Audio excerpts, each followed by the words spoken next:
in the goodness of God, pagkamabuti ng Diyos. Alam niyo po, napakabuti ng Diyos. Kanyang ibinigay ang lahat sa ating buhay. Di ba? Kaya nga sa gabi ito, ang aking dalhin pamagat ay family. Kaya tayo kasi kagabi, sinabi ang kay Brother Ulysses ay tungkol sa mga kabataan. Ngayon ay tungkol sa pamilya. Dahil ang Diyos ay nagplano na kung paano tayo madala doon sa kanyang inihanda.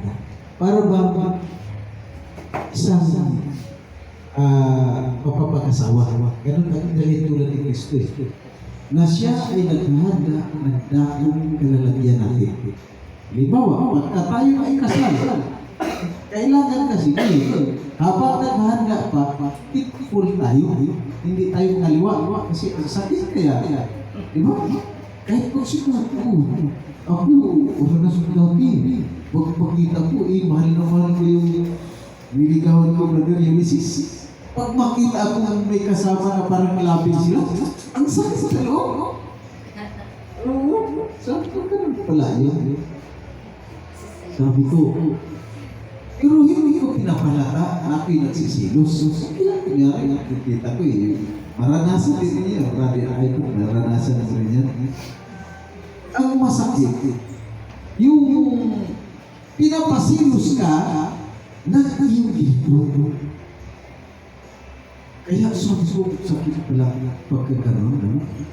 Kaya alam niyo mga kapatid, huwag natin pasilusin sa Diyos. Yun ang ating ingatan. Diba? Kasi ito yung pinaka-importante. Mamaya gumawa tayo ng mga kasalanan. Tapos pasilos ang Diyos. Kasi ayaw ng Diyos na tayo ay magumod doon. Mamaya hindi ka na magabalik, Brother Ulysses. Napainlaw ka doon.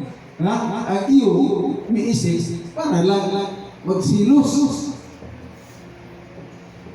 Pero wala ka namang intensyon na doon ka na lang. Kaso na lang ang kaaway kasi gumagawa ng paraan. Paano niya tayo madaya?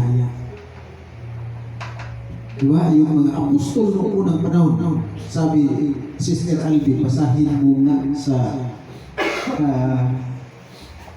Gawa, chapter 2, verse 41 hanggang 47. Ito yung aking pag-aralan sa gabi ito.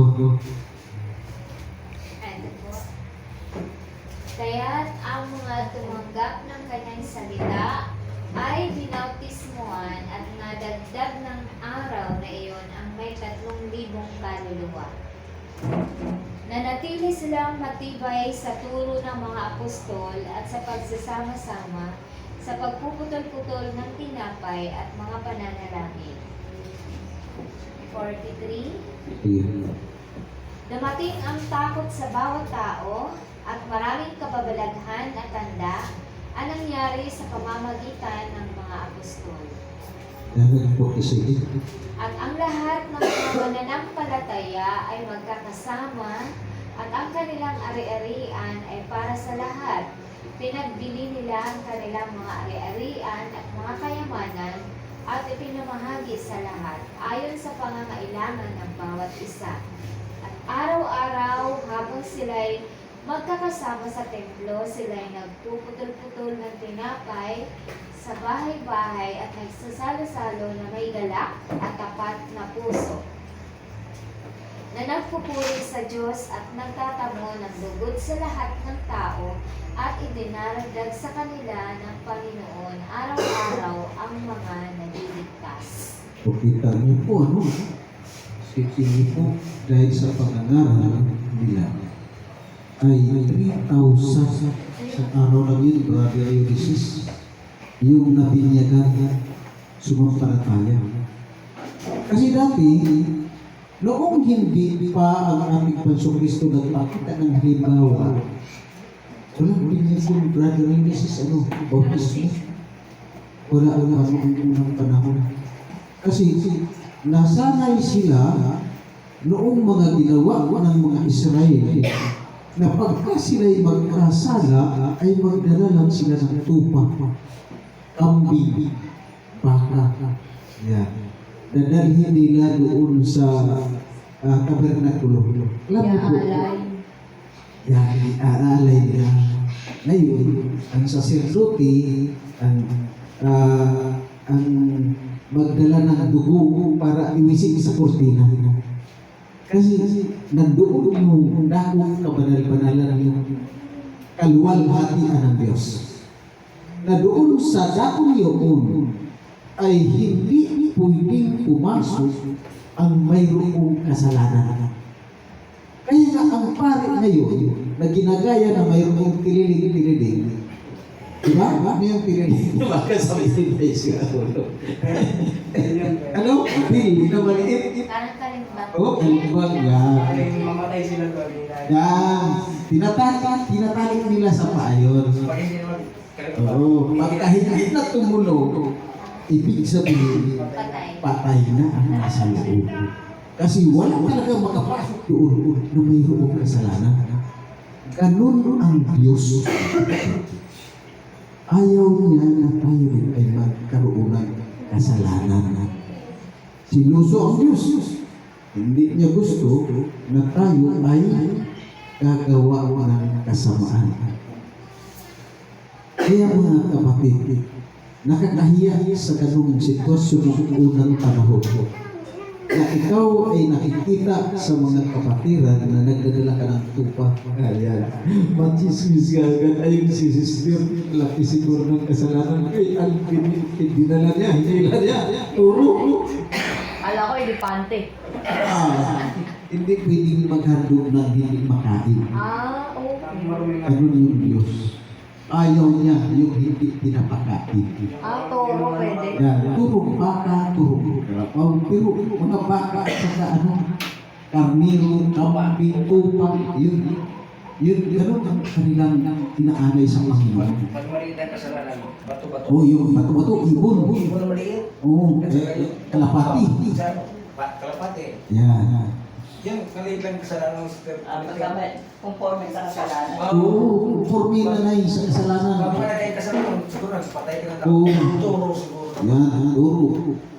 Ihilakin mo yung ayun ko lang yan, inalis na ng ating Panginoon sa Kristo yun. Kasi napakabigat na pasasan yun. Ang sabi natin sa Kristo, hindi niyo baga alam na kayo ay nagbigay ng mabigat na pasasan. Mabigat na pasasan. Kaya inalis ng ating Kristo nung siya'y namatay. Diba? Napako sa krus, nalagatan ng hininga. Ang tabing na yun, yung kortina, ay nahati sa gitna. At doon wala ng saysay ang kanilang mga pag-aalay, tinapos ni Kristus. Kaya sinabi na, siya ang katapusang handog na nag-aalay sa kanyang sarili, siya ay walang kasalanan. Diba? Namatay ang ating Yesu Kristo para tayo tubusin.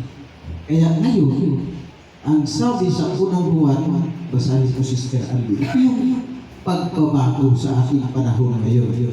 Unang buwan, 1:9.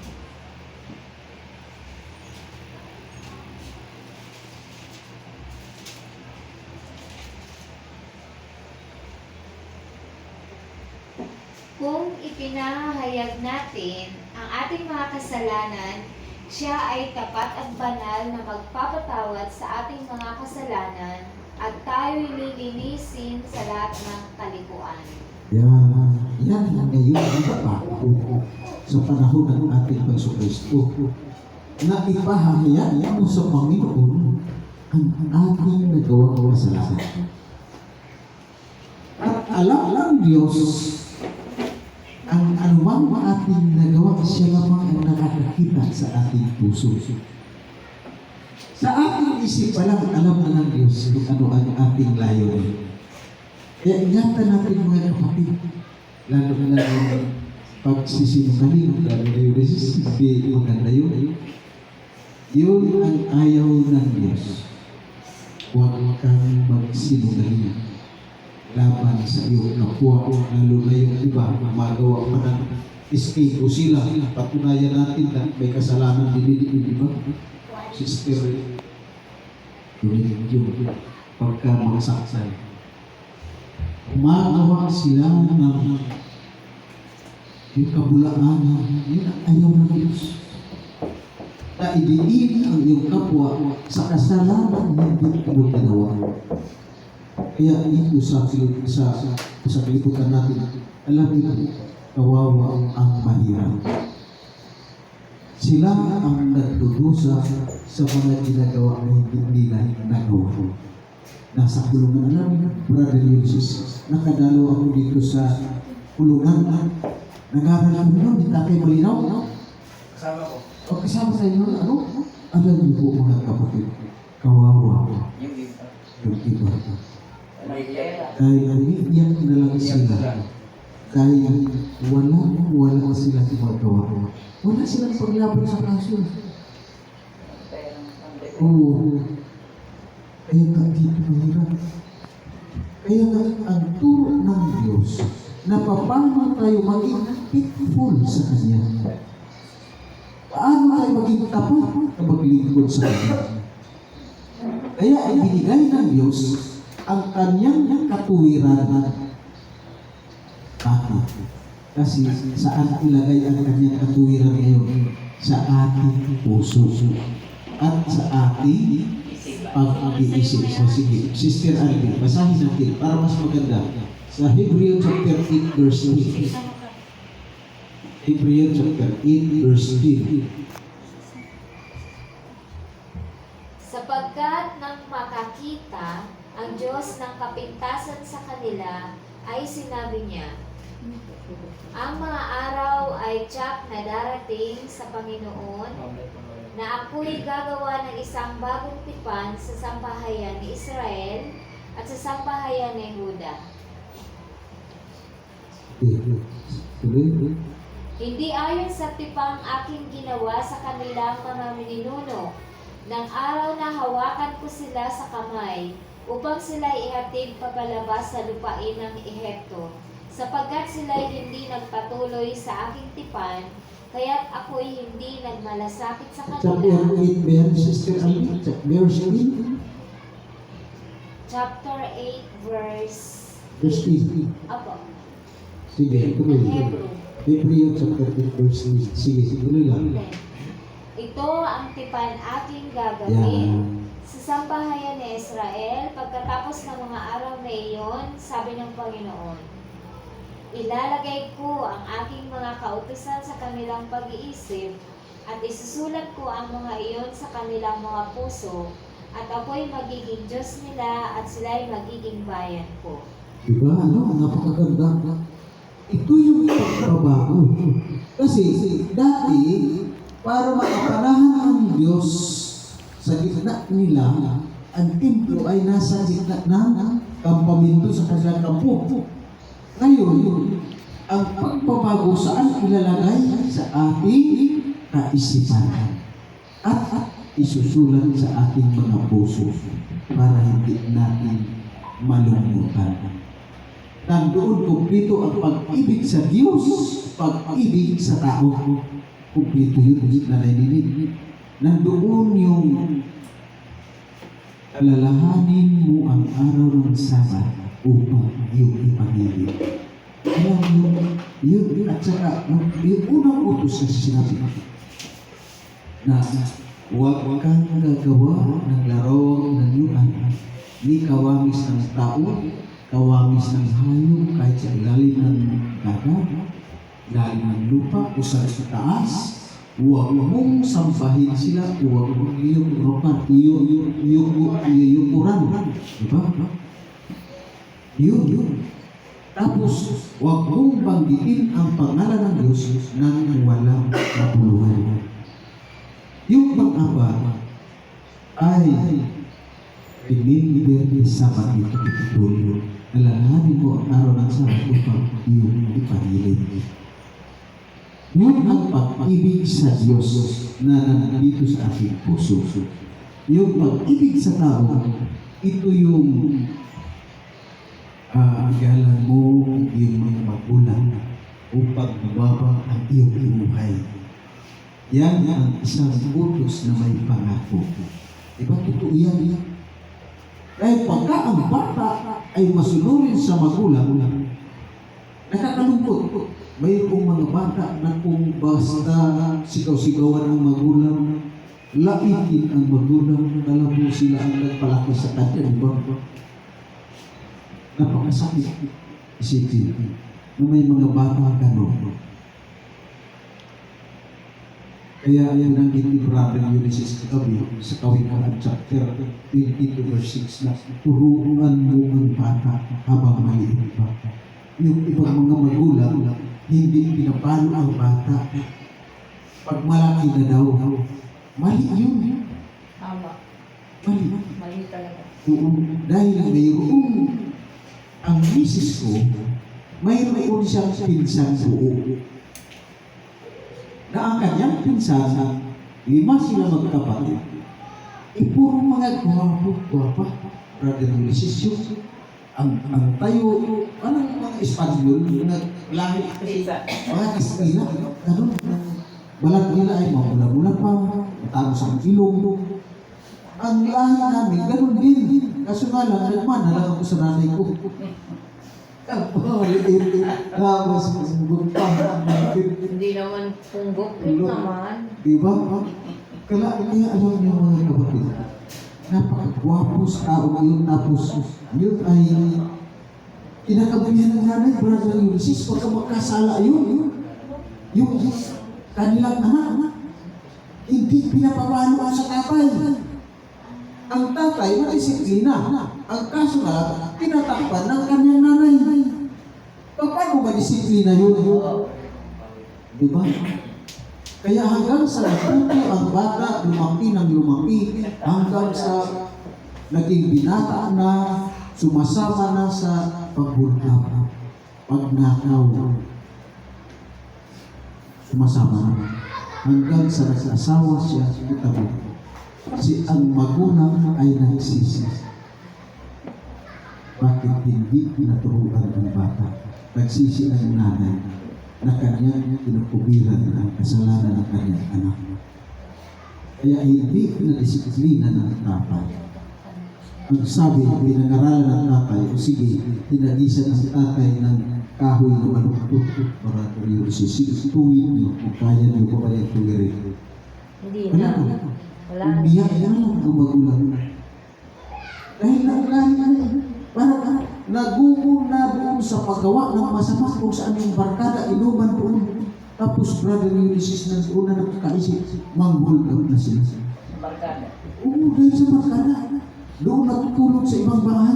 Hindi pala maganda yun. Yung mga bata na pabayaan natin, matulog sa ibang bahay. Natural. Kaya nga ako sa aking pamilya, yung mga anak ko, kahit nasa abroad ako, tinatawagan ko sila. Huwag kayong makipagbarkada na nadalhin kayo sama-sama, kagayong inuman. Yan. Kasi karilyo, nandun na bisyo, nandun lang mga nightclub. Huwag kayong sumama. Bakit? Halimbawa, sumama kayo doon, tapos nalasing kayo. Nagkagulo.